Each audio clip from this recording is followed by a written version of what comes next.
back in 2003, or the season 2003 or 2004, Kobe Bryant was accused of sexual assault in Denver, Colorado, while he was playing, while he was there to play a basketball game.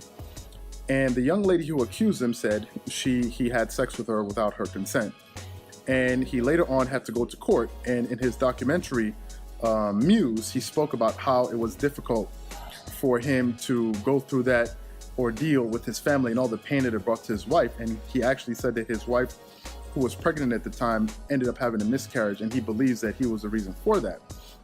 Now, the interesting thing is, as he was explaining what it was like during that period in his life where, he was in the prime of his career, he was playing, the best basketball ever, in that situation arose, he was faced with a challenge.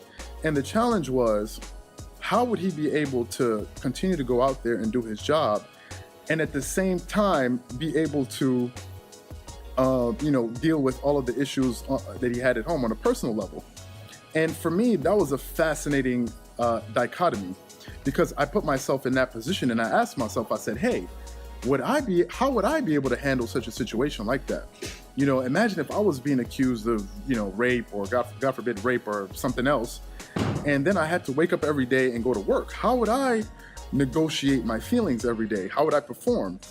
And the most fascinating thing about this guy, and is the reason I'm doing this video, is that he was able to overcome the emotions of what was happening around him. Because I give you some context. What was happening was he would be in court during the daytime, I think in Denver, and then he would fly over to California to play a game at night. And he said sometimes he came home, and one day he found all of his clothes thrown out in the driveway by his wife, understandably for his transgressions. And he said he would go out on the court and still perform. And to me, that is fascinating, because what happens on some days when you have a headache and you're like, man, I can't do it, or you feel sick, or you have the flu, and you're just like, I don't know how I'm going to be able to cope with my emotions. But then to see this guy be able to go out there and do that on a consistent basis really made me realize that this guy is not a regular person. He's quite different from the regular Joe that you come across every day. And for me, that was a learning lesson. Now living and working in Nigeria, that's a very, at times it gets very difficult because I'm new here. The culture is new, and there are a lot of things that I see that sometimes annoy me. But at the same time, I still have to perform.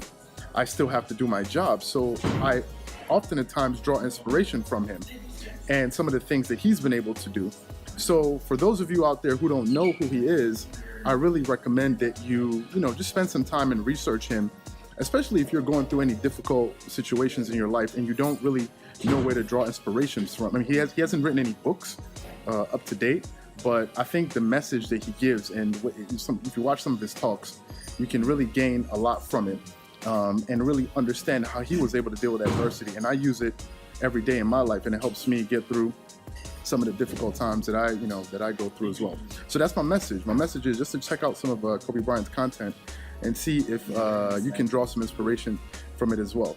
But again, if you like this video and you found it to be useful, just hit the subscribe button and share it with a friend, and leave a comment below. I want to know what you think. I won't go on much longer, so I wish you a great afternoon and or evening, and have a great day. All right, peace.